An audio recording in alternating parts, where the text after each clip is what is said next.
I would rather go to jail than live next to these neighbors. That's dramatic, but that says a lot about these neighbors. Downstairs neighbor called the cops on me for sitting. Well, then I am guilty as charged. Since the day I, 29 female, moved in, my downstairs neighbor has pounded on the ceiling. Like, sorry, I'm moving furniture into my new apartment in the middle of the day. I went down, apologized, introduced myself, and thought, all was well. No, it wasn't. If I accidentally drop something, she beats on the ceiling for 5 minutes straight. I'm putting on my shoes to leave the house, beats on the ceiling. Use the restroom and I flush the toilet, she beats on the ceiling. I complained to management and nothing was done. Then one night, I am sitting at my dining room table painting my nails. Sitting! And she starts beating on my ceiling intermittently for 10 minutes. My leasing manager calls me for a noise complaint and I explain I'm literally sitting, so I'm not sure what noise she is hearing. Next thing I know, the cops show up for the noise complaint because my downstairs neighbor called them.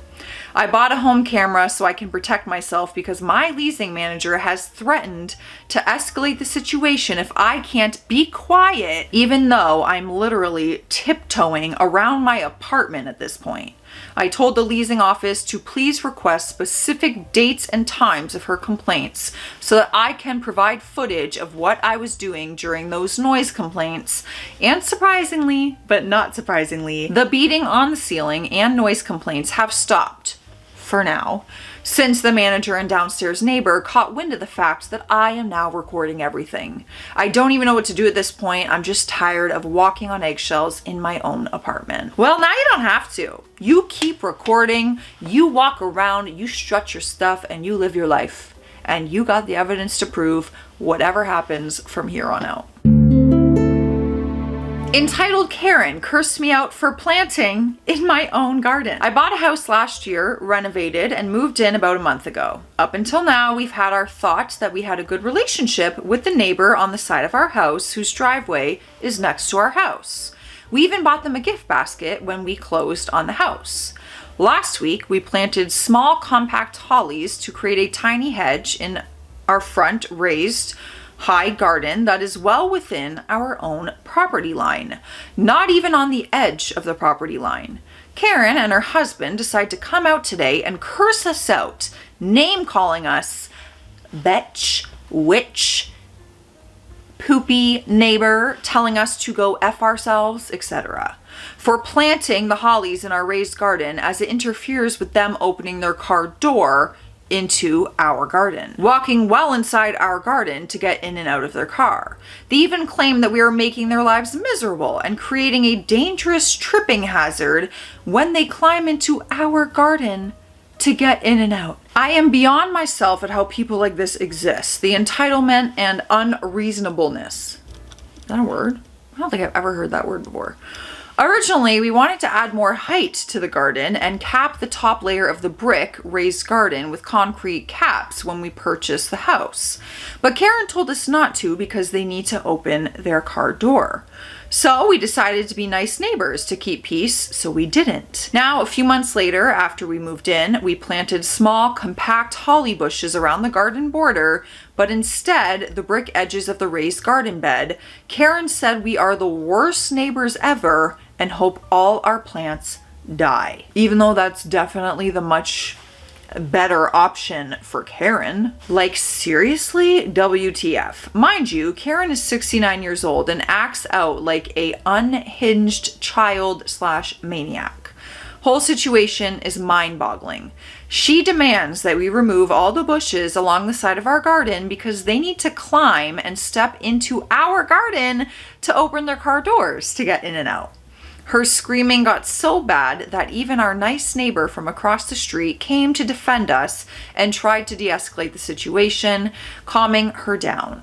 Of course, she yelled at him to leave and mind his own business because she has, quote, been living on the block for 30 years.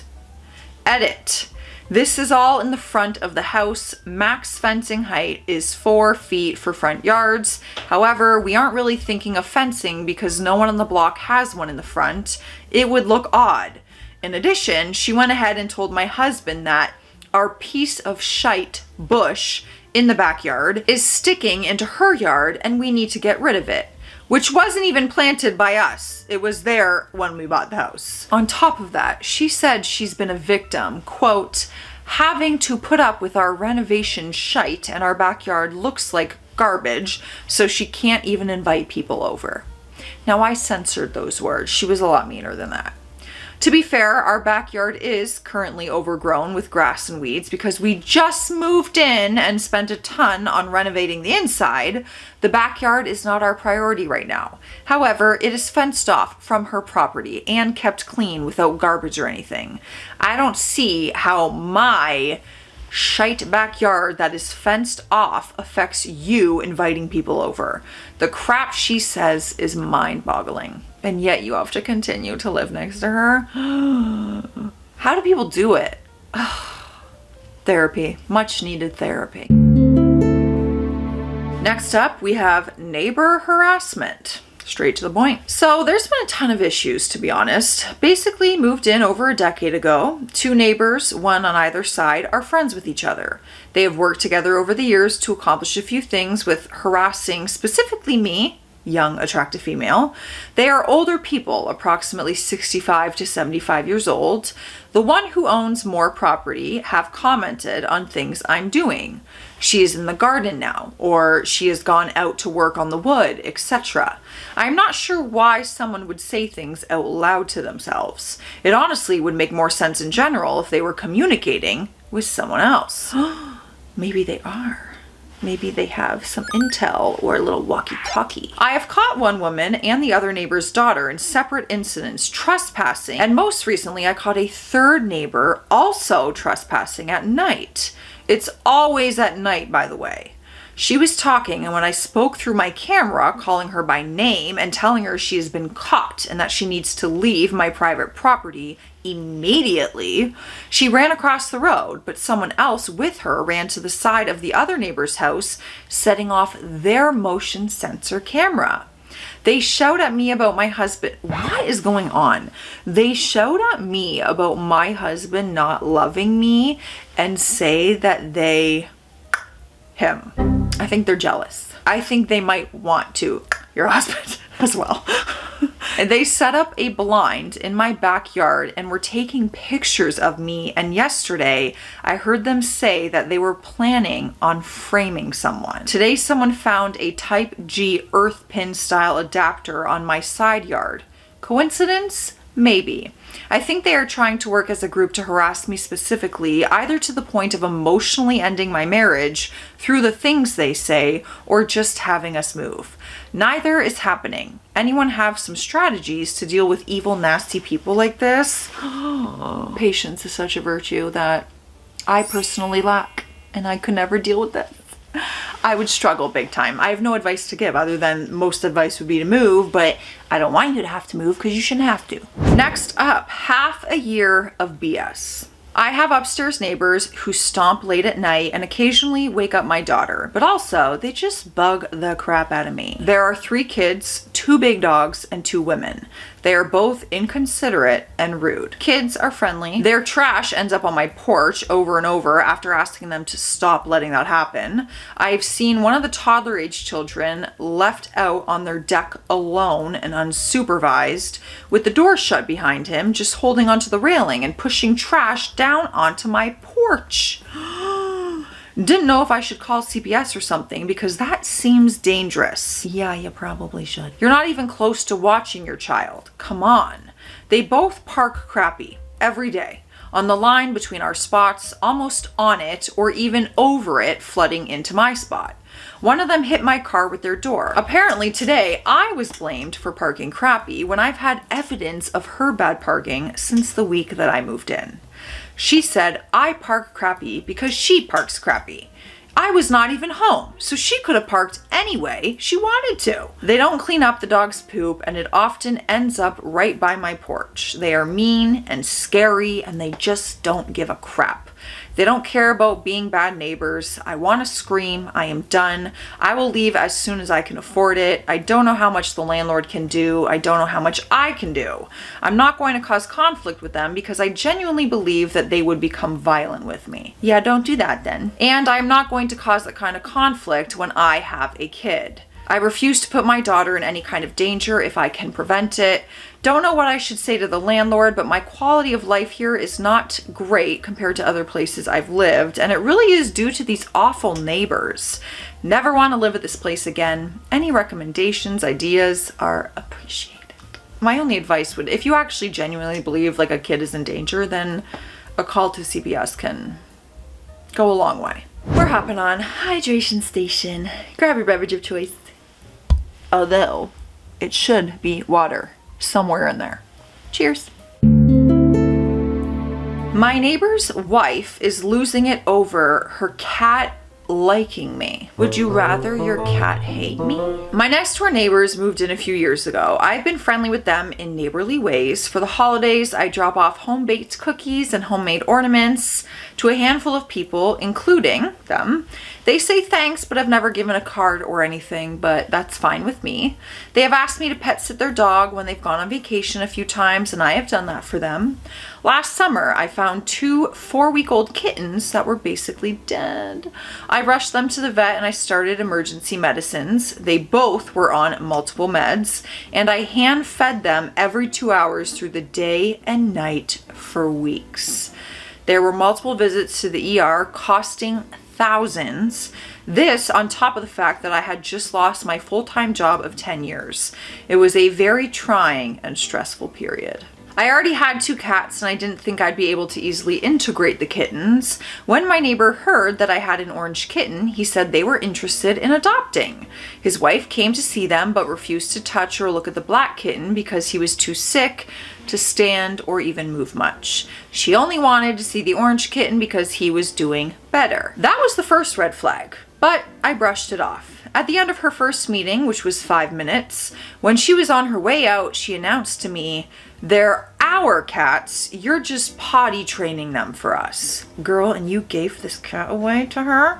Better not. A couple days later, after I had nursed the black kitten to a place where he could hold his head up and look around, I was talking to the neighbors about his improvement, and the husband declared that his wife's touch was what miraculously healed the kitten, even though she refused to touch him. And he proceeded to refer to me as their nanny. Okay, this is like such strange, unnecessary behavior. We could also just say thank you so much for taking these cats on, bringing them back to life, and we would love to adopt them. His wife went on to insist that I hand the kittens over to them at 7 weeks old, even though they were leaving town for a week. I was going to be feeding their dog, and for some reason, she thought it would be better if the kittens were all alone in her home for a week, rather than with me while they were gone. I don't get it, but I started to suspect she had some weird idea that the kittens would be more bonded to me than her, and her ego couldn't deal with that idea. I told her the arrangement didn't make any sense, and anyway, I couldn't promise adopting them out that soon as they still were on several medications and supplements and a strict feeding schedule. I was home all day, whereas the neighbors would be out of the house for around 10 hours every day for work. After investing so much in their health, I was not going to put them in a situation where they may not be getting the critical attention they still needed.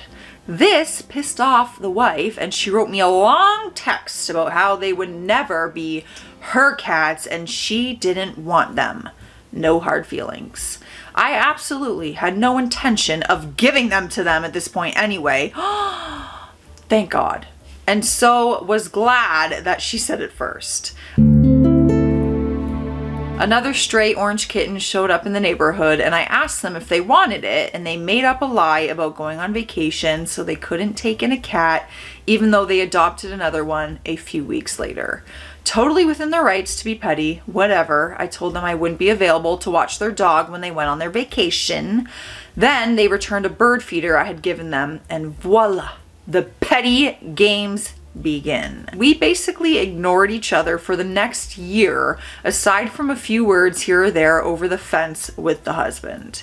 They have a cat now, and he'll come to say hi to me through the fence, and every time he does, the wife runs out to call him away. So ridiculous. I have fresh catnip growing and he loves it, so I'll offer it to him through the fence. Today, while I was giving him some, she tried to call him and he wouldn't come, which made her totally spiral. She came bursting over and said, "He's not your cat," and said something about me being psycho, and immediately got on the phone with her husband too. I don't know, tattle on me? Now I have to live next door to this insane lady. Like, how is she spinning this? That I somehow wronged her and she has the right to be nasty. Listen, I've heard of women being jealous of other women, but over a cat, that's wild. I feel like that's the definition of crazy cat lady. When people say crazy cat lady, this has its own meaning. Neighbor says we are the problem. Well, are you the problem? We will find out. We'll be the judge. We'll let you know if you're the problem. For context, my partner and I moved into this apartment this past February. We had the luxury of moving in slowly from our old place so we could take multiple trips and get it set up before we actually had to live there. The first day we brought stuff over, I was putting some stuff in the closet and lightly bumped it on the wall, opposite side from the neighbor, and he proceeded to bang on the wall as loudly as possible. I look at my boyfriend and I'm like, what the F was that for? Mind you, this was 1 PM. A few days later, my boyfriend was playing guitar super quietly when he had some downtime around 10 a.m. and he bangs as loud as possible on the wall. Not once did he try to knock on our door and just talk to us. If he had, we probably would have been more accommodating. Then, on our actual big move-in day, my boyfriend had his brother and 4-year-old niece with him. Around probably 1 p.m. or so, they're carrying the furniture in and this neighbor bangs on the wall again. So they knock on his door to ask him what's up and to let him know we're moving in, so it might be a little noisy for a bit. He doesn't answer the door, but he screams. Blood-curdling screams. It makes my boyfriend's niece cry, so they tell him to STFU because he's scaring a child. Obviously, he doesn't stop. After that, my boyfriend calls the leasing office to let them know what's going on, and they call a mental health line for him. They show up, knock on his door, and he doesn't answer, so they just leave him a card. After we actually started living there, it only got worse. My partner and I are quite confident in the fact that we try to be courteous to our neighbors and adhere to the quiet hours. Our neighbor on the other side of us actually said she never heard us ever. No TV, no guitar, no loud music, no nothing. We'd heard from others that he's been like this since before we moved in. So basically, it's been 4 months and we have never once banged on our wall for any reason other than accidental bumps. We only have 400 square feet. He bangs almost once a week on average, and he sobs and he screams. Okay, I think, yeah, maybe there is a mental health issue here. Does he live alone? It's eerie and loud and very consistent. We heard him arguing very loudly with his girlfriend. Okay, he's not alone. It got to the point a couple weeks ago where I called the police because the girlfriend was breaking things and refusing to leave his apartment, and I was scared for his safety. Oh! Okay. They came a long time after he had already left, and so had I. Hopefully, the report was saved. Today, however, takes the cake. It's 12 p.m. and we're chillin'. Boyfriend playing guitar, not electric guitar. There he goes again, banging on the wall. My boyfriend gets pissed. We're just trying to enjoy our apartment together, and these guys are seriously messing with our vibe. He goes out and he knocks on the door. For once, he answers. Immediately super aggressive. He is screaming at my boyfriend that he's trying to sleep and that we've been loud and banging on the walls and he hasn't slept in 2 days because of us. Our elderly neighbor, one who said she never heard us, came out of her apartment because the banging woke her up from her nap. She is hard of hearing and she recently had a heart attack, so this was not a safe space for her. She starts telling him he needs to calm down and that if he can't sleep, he should try pills. He says he has kidney failure. Oh my gosh, and he's dying and can't do that and needs to rest, and that we're actively preventing him from getting any, apparently. He slams the door as hard as possible in her face and she needs to hold on to the wall after, presumably it hurt her ears as it did mine. Not once did he try to have a civil conversation with anyone, just straight to screaming and believing everyone is malicious and out to make his life more of a nightmare than it already is. We ended up calling the police, the non-emergency, and the leasing office. Nothing to come of it other than yet another card on his door, but we're thinking of pressing harassment charges on him. From what I've looked up, it seems like that might be the only way to at least start the process of eviction for him. My elderly neighbor is scared to death of him, thinking that he's going to burn the place down or something, so that might be something. I don't know if he will. He seems to be a bit of a wimp. I don't think he would really do anything. Then again, I don't know. I'm not really sure what to do though. I've thought about leaving him a note to let him know that we're not trying to cause him any distress, and that if he just talked to us and let us know he was sleeping, we could try and keep it down. But maybe he would try to use that against us. He has called the leasing office himself, telling them that we're banging on the walls and being loud all hours of the night. When they asked for proof, he screamed at them. But we have audio and video proof along with a log of all times he scared us by one thing or the other. Our city apparently has a bunch of laws that protect people with mental illnesses, so it could be a while before this gets any resolution. But we really like this place other than him, so we don't really want to move. Any advice would be appreciated. I think the letter's a nice start. Just saying, just talk to us. Anytime you're taking a nap, we can be extra considerate for you and your illnesses and let you sleep. It might go a long way by just offering a little tree branch, and if that's still not enough, then yeah, other things might have to happen. Seeking advice. My neighbor is a pyromaniac. Okay, seeking advice. Oh boy, I think we need to seek more than just advice here. We moved into our new home last November and quickly found out the neighbors are a bit wacky. The man, mid-40s, who lives there with his wife and mother is definitely the oddest one. He putters around his property all day tinkering in the garage or yard and is constantly lighting fires in a metal drum in his backyard. We work from home, so we know this for sure. There is no fence between our yards and the drum is right on our property line. He did this all through the snowy winter as well, and it only escalated with it being summer. We can't have many of our windows open because the fire is about 50 feet from our house. I just want to sleep with my bedroom window open. We've had many times now where we've had to bring our toddler inside when she's playing in the backyard because of the smoke from the brush that he's burning. He does try to control the smoke once we've asked, but the problem to me is the frequency of the fires. He told us, "Sorry, I'm just a pyro." He lights multiple every single day. He also must be an insomniac because he smokes cigarettes in his covered porch at all hours, coughing constantly throughout the night right next to our bedroom. Truly, I have heard him at every hour throughout the night because I am a light sleeper. I'm not sure how to politely ask him to cool it or what my request should even be to be reasonable. See, my mind goes to he's burning dead bodies. My mind goes to serial killer burning evidence every single day. Not insomniac. Not saying that's true at all, but clearly I watch a lot of true crime documentaries. Probably too much for my own good. Let me know your thoughts on these stories, you guys. I'll see you tomorrow. Stay classy out there. Stay sassy.